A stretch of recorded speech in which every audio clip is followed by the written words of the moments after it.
I guess it is easy being green. The 36-mile-per-gallon Ford Escape Hybrid, proud to support nature. This program was made possible by contributions to your PBS station from viewers like you. Thank you.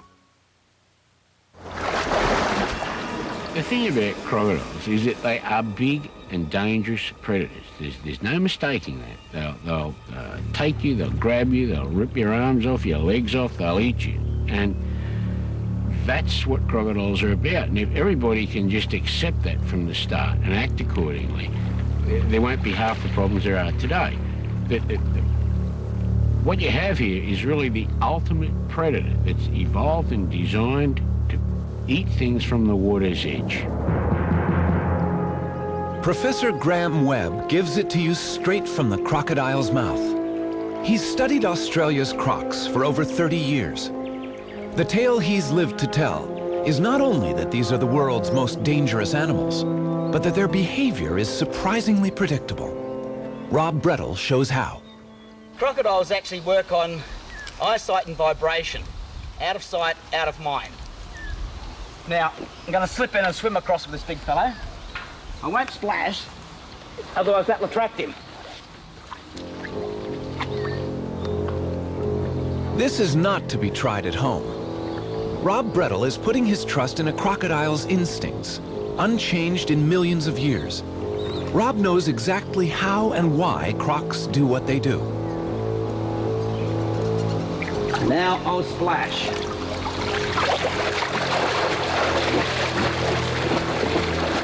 When we splash around, we act like animals in distress, and that attracts the crocodile.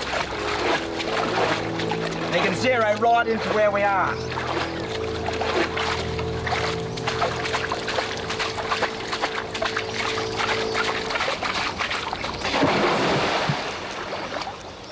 Just don't swim with them. Thank you.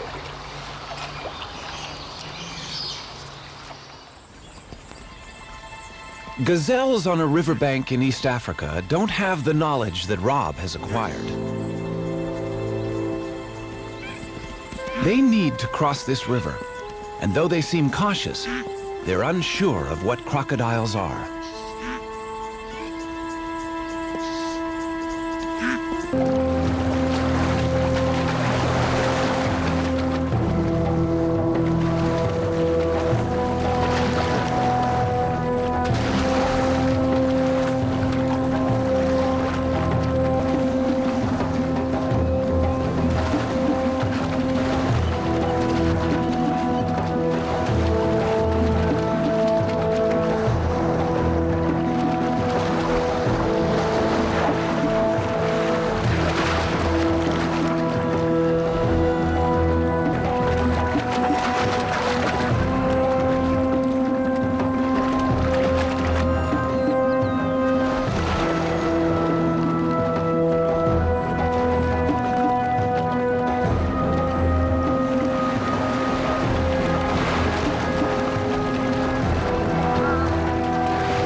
There's much more to crocodile behavior than just an instinct to kill. But their success over millions of years owes much to their ability to learn where prey is to be found. They're not unaware of each other, but each individual is driven by instincts that have been refined over time to give them unparalleled skills. They are powerful hunters, designed to ambush their prey.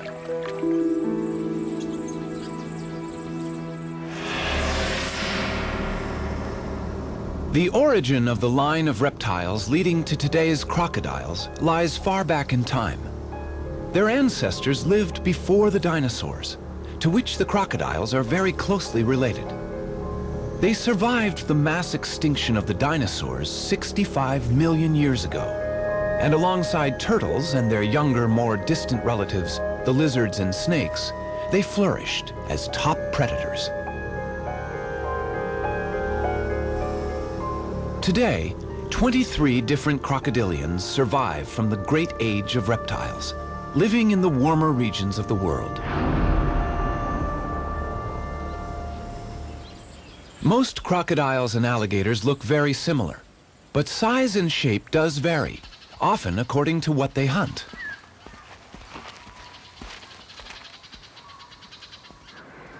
Heads can give a clue to diet. Broad heads and jaws are powerful enough to handle a wide range of prey. But narrow heads catch fish. This hunter is an Indian gharial. The very largest of crocodilians may be more than 20 feet long, and most adults are generally sluggish on land. But there are exceptions. This South American caiman is quite nimble.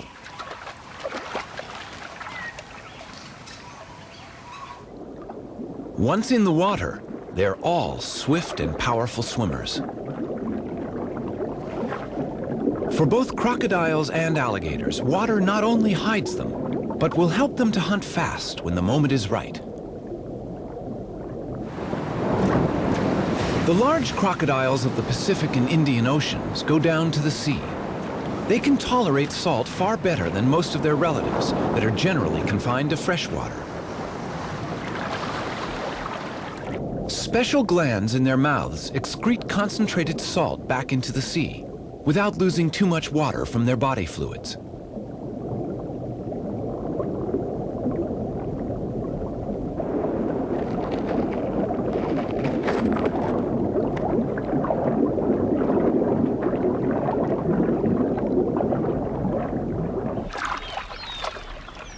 So what is it that all crocodilians have in common?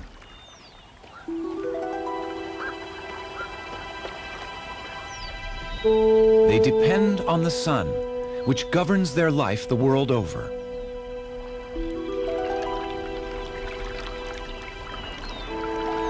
Overnight, the water's been the warmest place for the crocs to be. But now they sense it's warmer on land and go ashore to bask in the morning sun. In effect, they are recharging their batteries. Unlike warm-blooded creatures that need to eat regularly to produce body heat, reptiles are able to control their body temperature by absorbing heat from their environment. Their energy needs are greatly reduced, and as a result, they can survive on very little food for long periods of time. Throughout the day, crocs regulate their temperature by moving in and out of the water or by gaping, which cools the head as moisture evaporates from the lining of the mouth. In the tropics, the sunlight is strong by 10 in the morning, hot enough for the crocs to begin a return to the water for comfort. They'll not bask again till about 4 in the afternoon. A sense of time, a sense for temperature, and many other senses keep crocodiles in touch with their world. Graham Webb. The senses of a crocodile are all concentrated around the head, and it's really quite a remarkable sort of system, because what you have is they can breathe through the end of the snout, and the sense of smell is all in here. Their eyesight is very acute, and they have binocular vision, so they can orient their head and use it to range find and tell how far away prey is. All down here, each of these scales has sensory perception. They can feel vibration in the water, and this is their hearing in here, the little ear flap, in which they can hear acutely and also pick up vibrations. So that, again, if there's something vibrating, they can turn around and face it and work out exactly where it is. So that when a crocodile lifts its head above the surface of the water, it's a little bit like the periscope of a submarine, and everything is alert and working, the whole sensory mechanism of the animal. And that's the sensory control behind the stealthy approach of this powerful hunter to within a yard of its prey without any hint of alarm.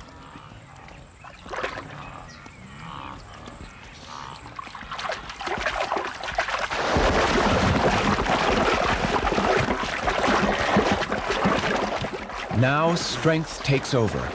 Jaws that can grip over 400 pounds of struggling wildebeest with apparent ease.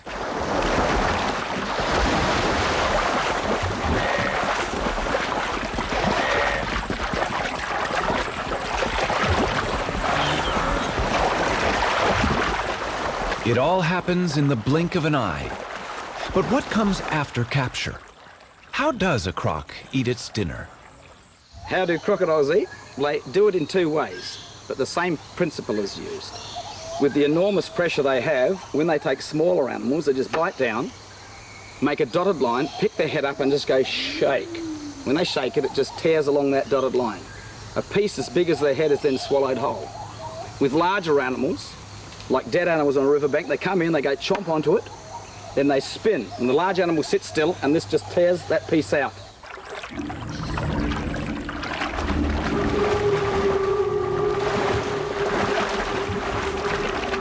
Crocodiles are not only efficient at ambush and capture, they can digest almost everything, meat and bones. They waste nothing. And after a big meal, a 1-ton crocodile may survive almost a year before having to feed again. An African Nile crocodile needs less than 1/10 of the food that a lion must take. They call this the death roll. Rob Brettel again. What I'm going to show you now is the so-called death roll, which is actually a feeding roll. Got a chook tied to a bit of string, a rope. I'm going to throw it in front of this fellow and let him grab hold of it. When he gets hold of it, I give it resistance, he shakes it. He'll shake it first. He won't give resistance, he'll spin, see? And that's just to break a piece out of it, that's all. Some power there, I tell you. Feel like someone punching the stomach. Now he's rolling again.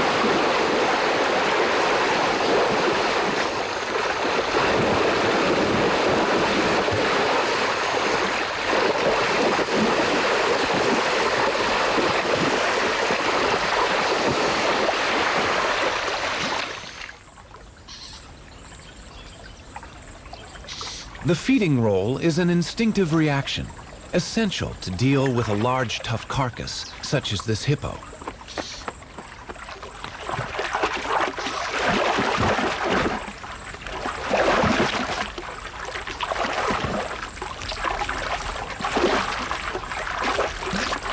While some hold the carcass steady, others roll to rip pieces off.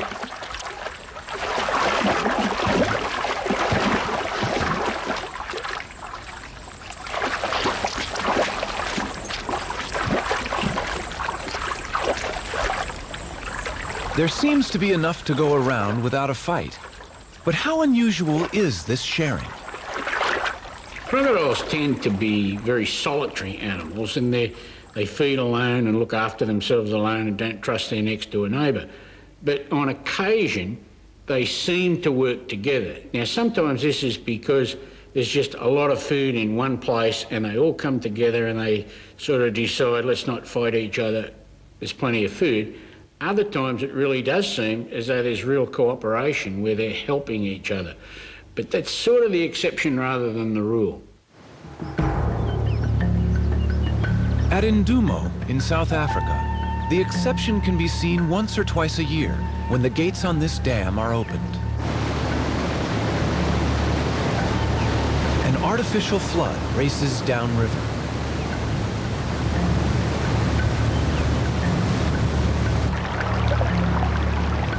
The floodwaters are full of barbel and other fish. This flood is out of step with the seasons, but the pace of the flow triggers some fish into racing upstream, heading for their spawning grounds.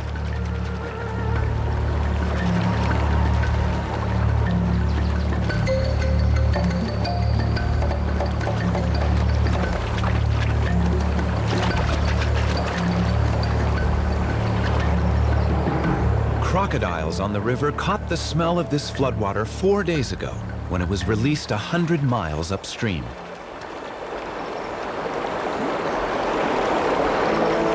Bottlenecks, which the fish have to leap, have become gathering places for the crocs. They're ready for the feast of fish that will jump into their jaws.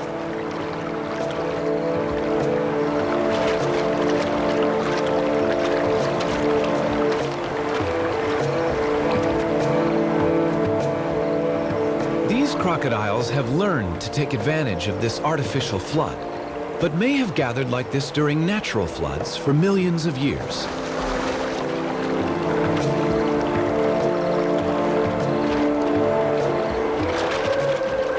They fish with surprising skill and at top speed. Their strike rivals the speed and accuracy of a snake.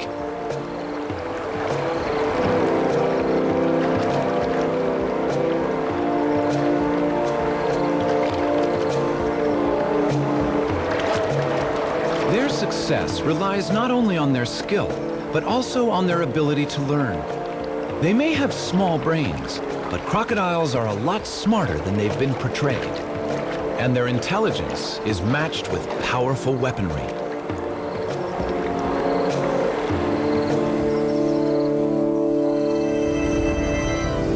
Teeth are shaped to pierce or grip, to cut or crush, but not to chew. Sensory cells detect vibration. The jaws are opened by relatively weak muscles, but powerfully closed to grip heavyweight prey. A valve seals the throat when the mouth is open during underwater attack.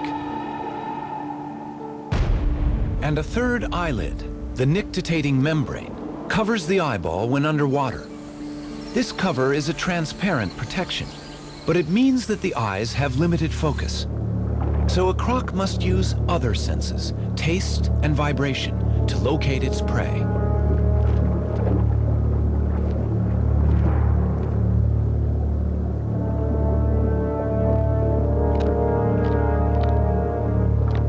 Above water, the eyes are essential to hunting. Set high on the head with binocular vision for judging distance. The pupil, a mere slit by day, can open wide at dusk or in darkness. Look for crocodiles in the dark, and another secret of their excellent night vision shines back at you. At the back of the eye is a mirror-like layer, the tapetum. It reflects light back into the eye, doubling its sensitivity. Crocodiles miss little, even in the dark. Most people don't think about crocodiles as communicating with each other, but in fact we've learnt that they do. And they have a really rich repertoire of visual signals and sound signals that they use, but they're subtle. So, for example, a crocodile can lift its head. Doesn't seem to mean much, but it actually is this crocodile saying to that crocodile, okay, I give in, you're the boss. A crocodile can arch its tail. That's another signal saying, I'm in a really aggressive mood. If you don't get out of the way here, I'm going to hit you. A crocodile can vibrate its sides very rapidly and generate a signal that goes right down into the water and carries a long way, that tells everybody else that the crocodile is there and it's aggressive. So that when you look at crocodiles, they often seem to be just sitting there doing nothing. But in fact, they're very alert, very conscious of each other, and always giving little signals to each other to make sure who knows who's at the top of the peck order. Very important in crocodiles. Lifting the head is important body language at mating time. This could be a small male or female, signaling submission to a much larger male. Small females are afraid to mate with mature males because they risk injury.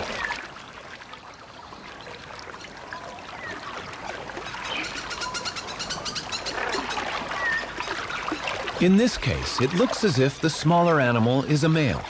It's being chased out of the territory.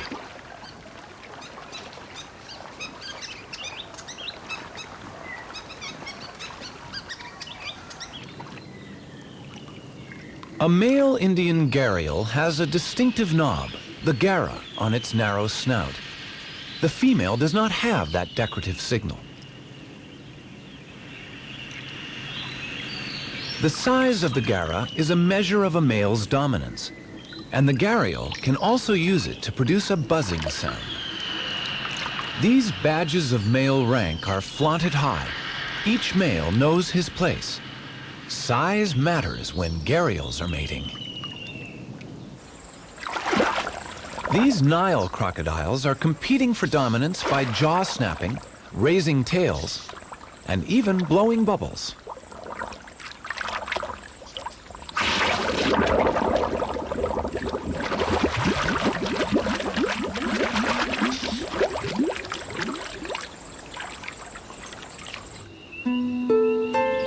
But it's in the Florida Everglades that the loudest advertising for mates can be heard.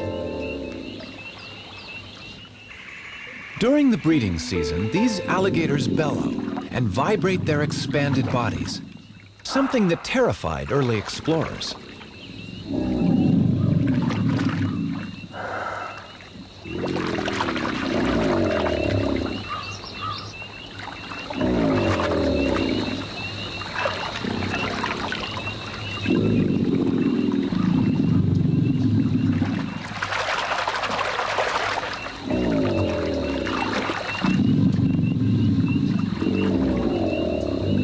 The underwater sounds can be heard far off, but their postures and bellowing assert local supremacy. Sometimes talking is not enough, and rival males come to blows. It's violent and damaging.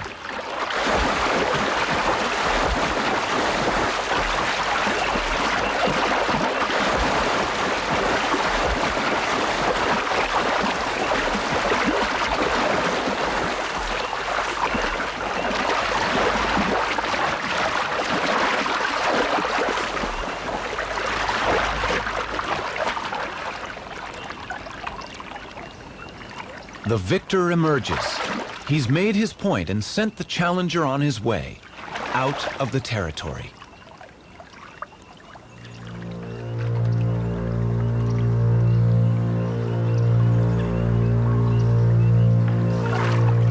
A smaller female alligator, like a groupie following the fight, begins to court the male.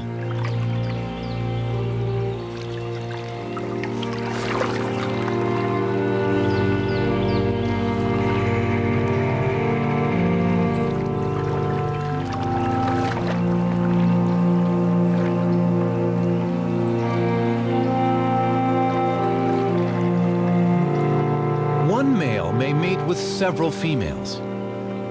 Unsuccessful males are forced out of the best territories, sometimes into our backyards.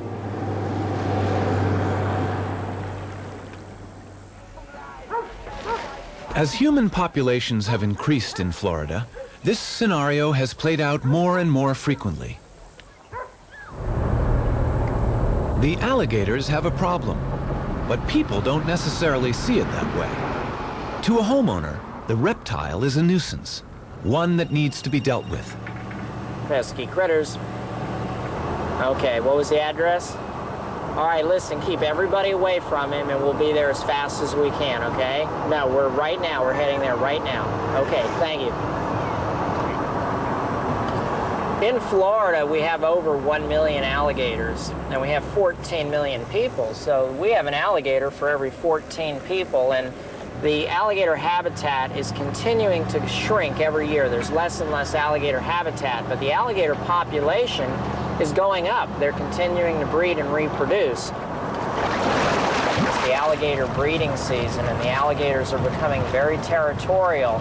They're fighting among themselves, chasing each other out of the area, and eventually they're ending up in the urban environment. They're really alligators looking for love in all the wrong places. Unwelcome alligators turn up in some 8,000 places a year. Todd Hardwick is not the only rescuer available to retrieve them, but he gets his share.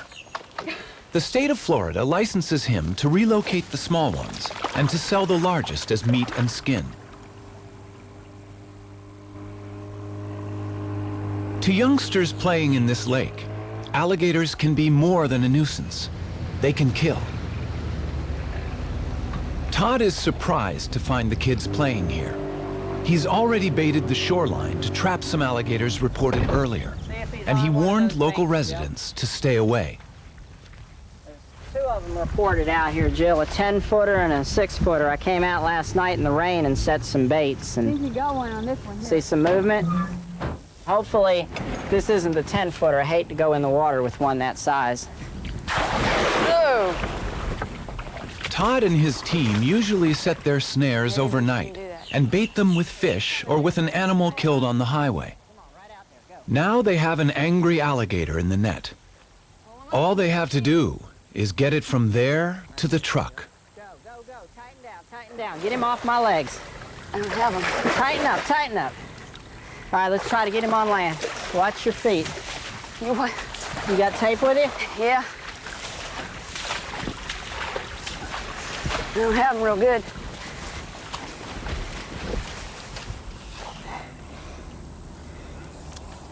Hurry. Hold him steady. Let's get some tape on this guy. Hold them tight. Even with his mouth taped shut, the alligator will throw his extremely hard, bony head and jaw against your shin or ankle and can actually break a bone. The tail is quite dangerous. The scutes on this alligator are bony and rigid, and every part of this animal can and has bruised and can severely injure you. Come here. You guys know there's a 10-foot alligator out here? Yeah, there's two alligators. There's an 8-footer and a 10 to 12-footer. We just caught the 8-footer. See him in the back of my truck? Yeah, you better get in here. Look at that freaking alligator. The big one is out here where you're playing. Okay. You didn't know there was alligators out here? You're not afraid? You guys want to see the one that we just caught? Yeah, let me see. Come on up here.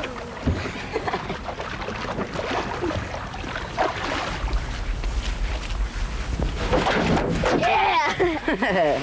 Hell yeah. Come on up here a minute. This is the baby. Baby. The baby. You're out there playing with the mama. Or the daddy, baby. They say he's 10 foot or bigger. You look pretty tasty dragging behind that boat. Hey, just stop. But you guys be careful out there.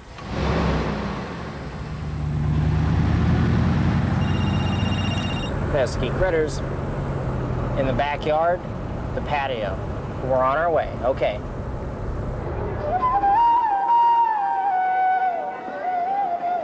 The problem is even greater in India. Millions of years ago, the rivers teemed with crocodiles. Now they teem with people. The river is central to these people's daily lives. So much so, it is considered sacred. When life is over, it is to the sacred river they commit their dead.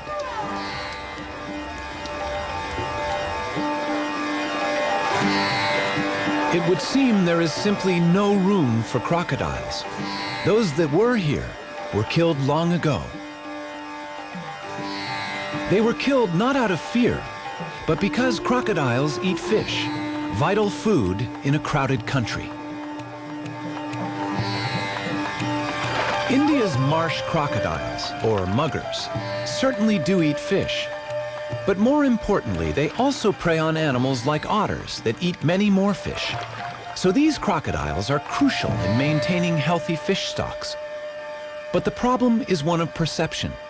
Fishermen have hunted the crocs almost to extinction. The Madras Crocodile Bank was set up to save these reptiles.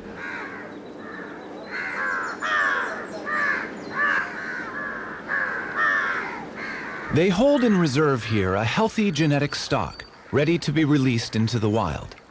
The only problem? No one wants them there. People have always been frightened of them, and they still regard crocs as competitors for food. Ram Whitaker and his son have been left holding the babies, several thousand of them. Their main task now is to educate the public about the need for wild crocodiles. When I first started doing crocodile surveys in India in the early 70s, it was very apparent that India's crocodilians were in very, very bad shape. They were really on their way out. especially the saltwater crocodile and the gharial. And one of the measures to sort of help things out would be to start breeding them in captivity and then offer them for restocking back to the wild, which is what we did. I started gathering up crocodiles from here and there. I had about a dozen adults and 50 babies to begin with. And ultimately we ended up with over 5,000 crocodiles, which is what it is today. And we've been able to supply nearly 1,000 of them to various restocking projects around the country. And I think we've contributed quite a bit in the way of public education too, because nearly 1 million people a year come to the Croc Bank.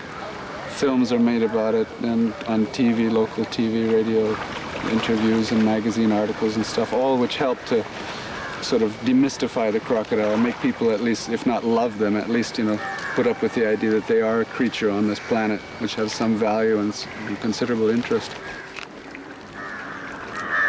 On a hot afternoon in Madras, visitors can see more mugger crocodiles here than in a lifetime in the wild. They're breeding too well. But crocodiles lay eggs, and the staff and some local monitor lizards are eating as many as they can. Outside the crocodile bank, these animals could be vital to the future health of India's rivers and lakes. As the master predator scavenger in the aquatic ecosystem, crocodiles have got to be there if it's going to be a healthy ecosystem. And it might be a little bit difficult to explain this to the fishermen, but I think they do make sense out of the fact that crocodiles eat a lot of the predators of fish. They're essential to any good fisheries. Meanwhile, as they struggle to control their success at getting muggers to breed, they're having a problem with their saltwater croc. He's one of India's last giant crocodiles, and they've called him Jaws. But he's not very gentle with his ladies. Jaws is our biggest crocodile. In fact, Jaws is a 15-foot saltwater crocodile and the biggest captive croc in India. He's always been a loner, and we just wanted to breed him up with one of the female salties here because, well, he's got the genes of the biggest crocs around. And we've tried this twice now. We've put females in with him, and the first time he really trashed the female quite badly. She was not badly injured, but he picked her up and threw her out right out of the water, and she was 9 feet long. It was just quite startling to see it. So this time we've tried to do it a little more scientifically by putting a barrier right across the enclosure, right through the pond. The tricky part is transferring a suitable female from one of the other pens.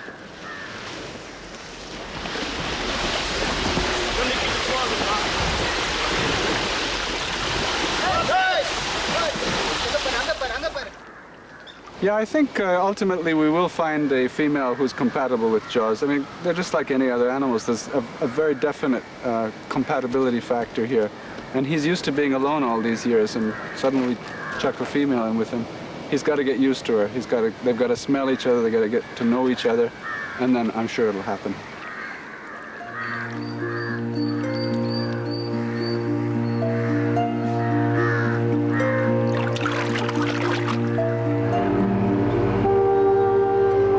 Australian coasts and rivers are strongholds for saltwater crocodiles. This female has mated successfully and will soon be laying her eggs. She's already built her nest, a heap of sticks and leaves that will create its own heat and humidity.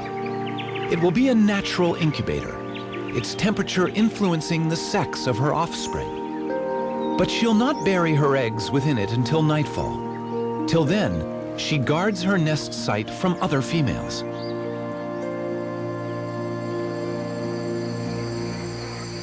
In a trance-like state, she begins to lay. It's a moment Rob Brettel has been waiting for. Good morning. 2:30 a.m. in the morning. We've been sitting watching this nest for around a week now to get this crocodile laying. It's believed that crocodiles go into a state of torpor. We're going to test whether that's true or not. This is closer than I've been before. I'll just touch her on the body with me stick, and she's not moving. A little bit of a movement there. She looks like she's actually dropping an egg right now. Isn't that neat? She's actually got both her legs positioned, holding herself off the nest, so little eggs are going to be dropping into a hole, and her feet seem to be funneling the eggs down. in fact. That's definitely a state of torpor.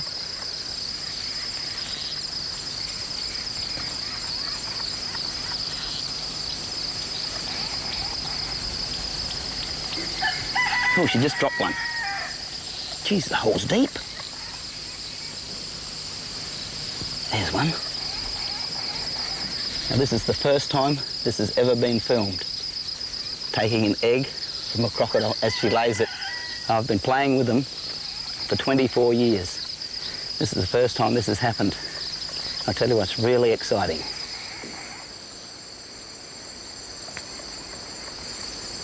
Just why the mother should be torpid isn't known. She'll lay between 40 and 60 eggs.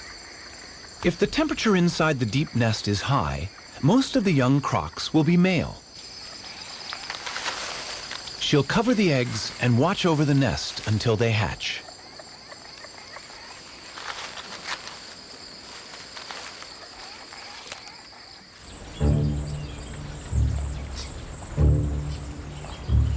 In Africa, crocodiles build a very different type of nest. This female crocodile has laid her eggs in sand, less than 60 yards from the river. The sand she's covering them with will keep the eggs at a modest temperature, hidden from the glaring sun, which could dry them out.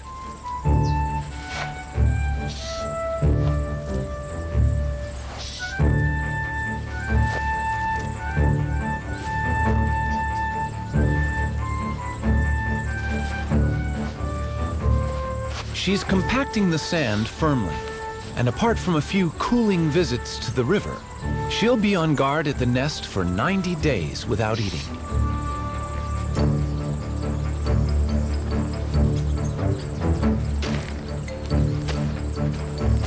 Her eggs are always at risk from egg thieves, such as a monitor lizard or a mongoose.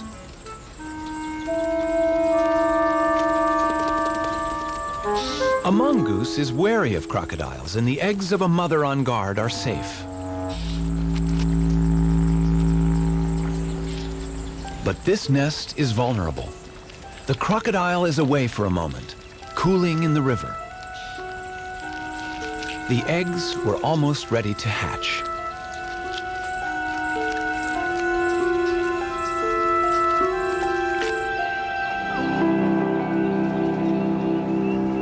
In Florida, an alligator mother away from her eggs is being called to the nest by the sound of the hatchlings. Cries from both inside the eggs and from emerging youngsters summon her to their aid and protection.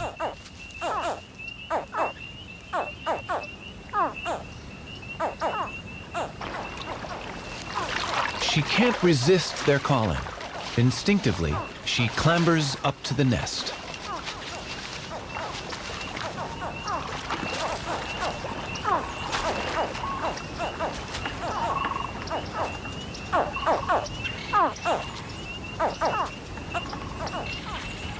The eggs were laid deep in a mound of soil and vegetation, and some hatchlings need help to get up out of the heap.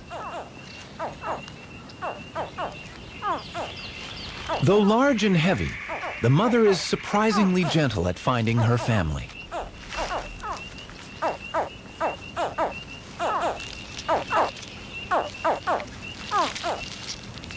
Mother's next instinctive duty is to get her young down to the water.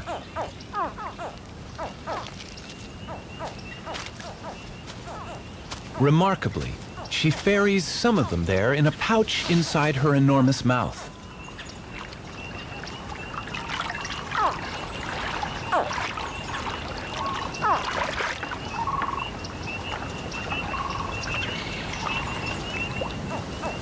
While she's busy, others strike out on their own.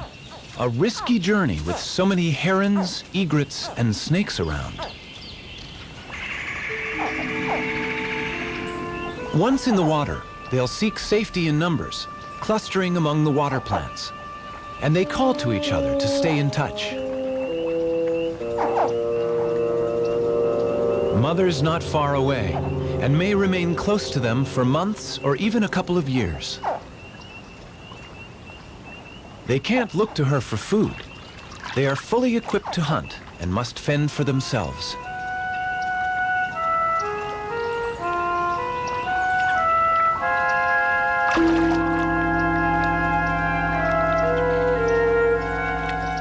But it's foolish to stray too far.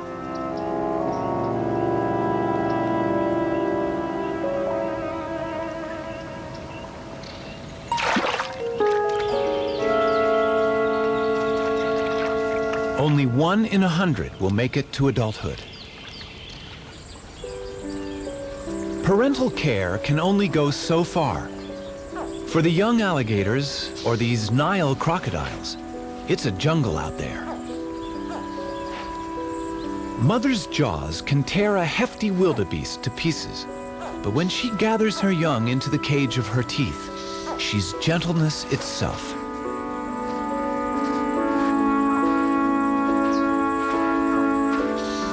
Safe in the pouch of her mouth, she delivers some of her family to the water.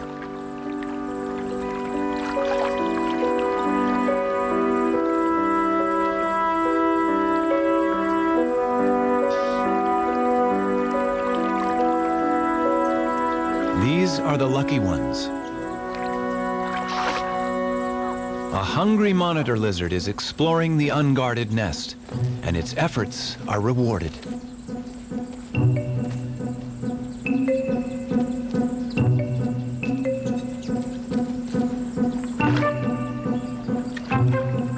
While young, even these top predators are bottom of the heap.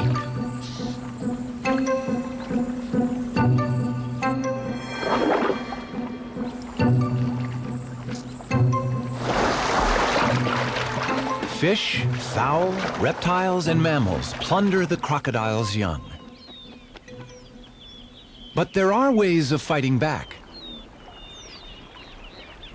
Young caimans in Venezuela have been clustered together in a caiman creche.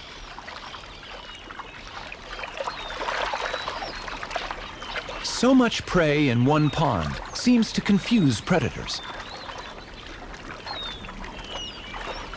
There are hundreds of youngsters, all in the care of one adult, a single nursemaid in charge of everyone's offspring.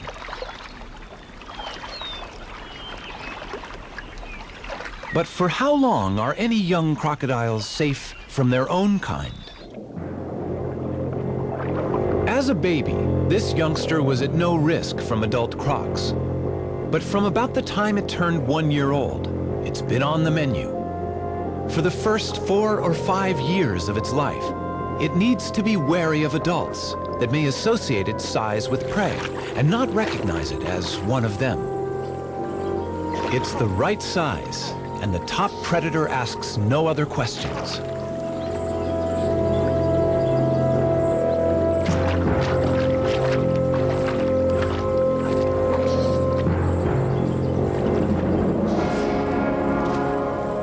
Years old, and a crocodile is maturing fast. In a year or so, a male will have a territory and be looking for a mate.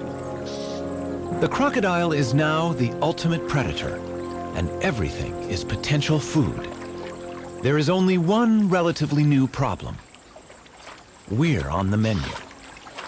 Crocodiles have lived hundreds of millions of years without us and have no particular grudge against us. We simply look and move like any other prey. Even a grown man is an easy target for a large crocodile. Yet some people have to live with them. The real problem with crocodile attacks around the world is with the people who live in the exact same areas that crocodiles live in. It's not with the people who live in the cities around the world who do their hunting and gathering in supermarkets. It's with the people who depend on the same areas as the crocodiles do for their water, for their food, for their livelihoods. This is where most of the world's crocodile attacks occur, because everyone's survival is dependent on using the exact same resource. They're in full competition. In Australia, residents relax around crocodile-infested waters. There are plenty of signs, warnings, and instructions. But where people relax, common sense often forsakes them entirely.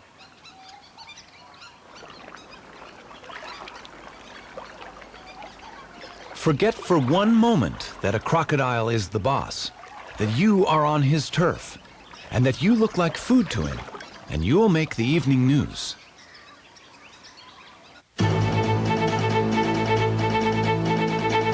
Trying to drag Mrs. Panqui to the river, the croc lacerated her chest and liver. She's now in intensive care in Darwin. Meadows is the second person to die a gruesome death following crocodile attacks in the past 2 weeks. Conservation Commission rangers then began their hunt for the suspected killer croc in earnest, and in the small hours of Thursday morning they caught and killed a 4.5-metre monster.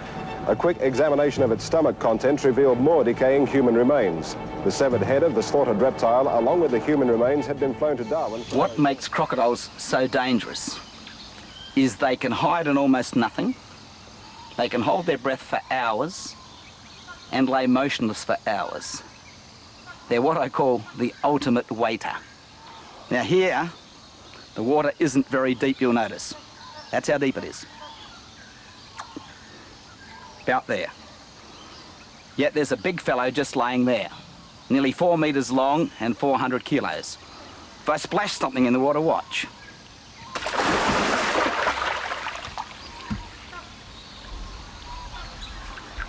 Whop, he's gotcha. It could have been the reptile's primeval ferocity that led the first settlers of crocodile country to hunt them so mercilessly. Hundreds of thousands were slaughtered.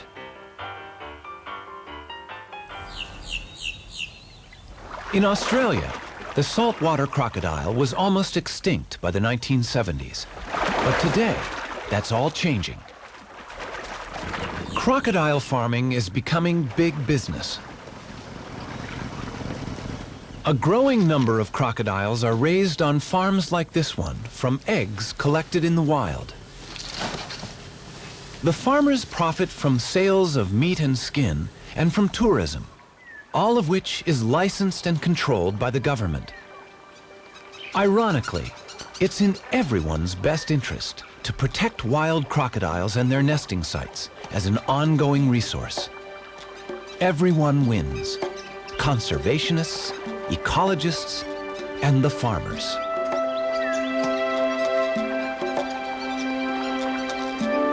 What we've learned over the last 30 years is that you can't isolate crocodiles and look after them in a national park. The answer to crocodile survival is for people to depend on crocodiles and for crocodiles to depend on people. Once the crocodile's life and the people's life are dependent on each other, then they both tend to look after each other. Well, you can't help but be impressed by a crocodile. I mean, some people might call them the ultimate killing machines, but that's just part of it. They're also the ultimate submarines. And I don't know, they're just so impressive. A kind of reptilian intelligence which is a bit scary. They're able to think and work things out. Speed, curiosity, and a survivorship like no other animal in the world. The future of crocodiles? I think it's pretty good. My aim is to show people that crocodiles are totally instinctive and that we can live with them side by side. We just have to understand him. He's been around for over 240 million years, and I think he's going to see us out too. I think he's pretty secure. Stay tuned for what's coming up next on Nature. But first... Next time on History Detectives. I fell in love with that car. Did this car help turn an actress into a princess? And I got the answer I'm looking for. How were these pictures taken in the middle of a Civil War prison camp? That is a great story. And this Harley was ridden into battle. But where? You got a valuable piece of history right here. Track down the truth next time on History Detectives. Tomorrow night at 9, 8 Central on most PBS stations.